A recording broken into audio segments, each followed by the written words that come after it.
গাধাকে সৃষ্টি করার পর তাকে বলা হলো সকাল থেকে সন্ধ্যা পর্যন্ত তাকে ক্লান্তিহীন পরিশ্রম করতে হবে,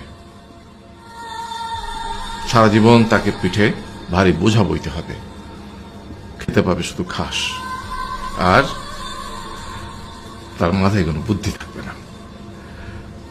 তার আয়ু হবে 50 বছর। গাধা করজোড়ে সৃষ্টিকর্তাকে বলল, আমি এত বছর বাঁচতে চাই না, আমাকে 20 বছর আয়ু দেওয়া হোক। সৃষ্টিকর্তা সেটাই মঞ্জুর করলেন।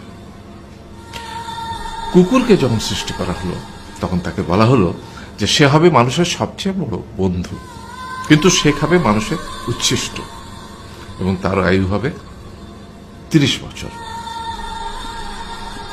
কুকুর সৃষ্টিকর্তাকে বলল, আমি এত বছর বাঁচতে চাই না, আমাকে 15 বছর আয়ু দেওয়া হোক।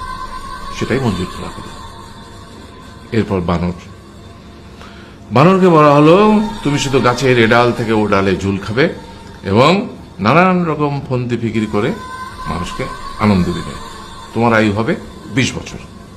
মানুষ বলল, আমি 20 বছর বাঁচতে চাই না, আমাকে 10 বছর দেওয়া হোক। সেটাই মঞ্জুর করা হলো।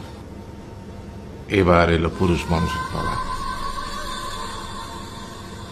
তাকে বলা হলো যে তুমি হলে প্রাণীকুলের মধ্যে সবচেয়ে বিচক্ষণ এবং বুদ্ধিমান, সেই জন্য তোমাকে প্রাণীদের শিরোমণি করা হলো এবং তোমার আয়ু হবে 20 বছর। তখন পুরুষ মানুষ বলল, করজোড়ে বলল সৃষ্টিকর্তাকে যে 20 বছর আয়ু অত্যন্ত কম, হে প্রভু, আমাকে ওই গাধার সে যে 30 বছর আয়ু চায়নি সেটা আমাকে দেয়া হোক, ওই যে কুকুর 15 বছর ফিরিয়ে দিয়েছিল সেটাও আমাকে দেয়া হোক, আর যে বানর 10 বছর নেয়নি সেটা আমাকে দেয়া হোক। 20 বছর অত্যন্ত কম, আমি দীর্ঘদিন বাঁচতে চাই। সৃষ্টিকর্তা সেটাও মঞ্জুর করলেন। তারপর কি হলো?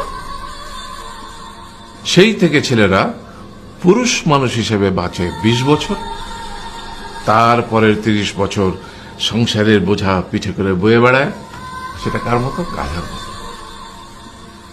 তারপরের 15 বছর সে তার ছেলে মেয়েরা যা দেয় সেই রকম ঠিক কুকুরের মতো উচ্ছিষ্ট খেয়ে বাঁচে। আর তারপরে বৃদ্ধ বয়সে ঠিক বানরের মতো, যেমন গাছের এডাল থেকে ওডাল ঝুল খায় বানর, তেমনি এই ছেলের বাড়ি থেকে ওই ছেলের বাড়ি, আর নানান রকম ফন্দি ফিকির করে তার নাতি নাতনিদের আনন্দ দেওয়ার চেষ্টা করে।